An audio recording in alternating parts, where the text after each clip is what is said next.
There's an interesting relationship dynamics that exists between the blacks. And by the blacks, I mean the blacks in the diaspora, whether it's black American or black Australian, black Canadians, or the blacks in Europe versus the blacks in Africa, Africans.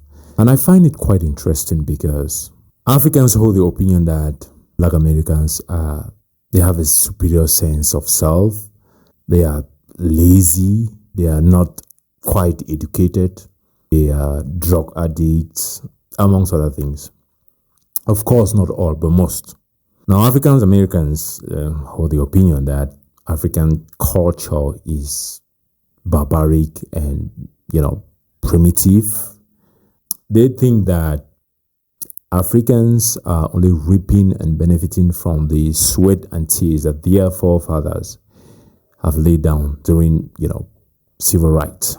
Both groups are true to a certain extent, but, and this is the point I'm driving to, both groups have the same experiences, only camouflaged differently.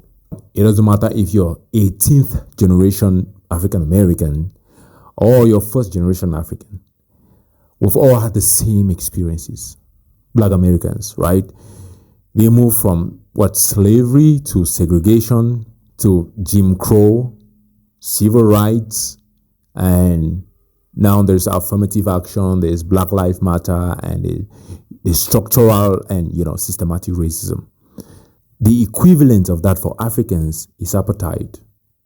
It is Rhodesia.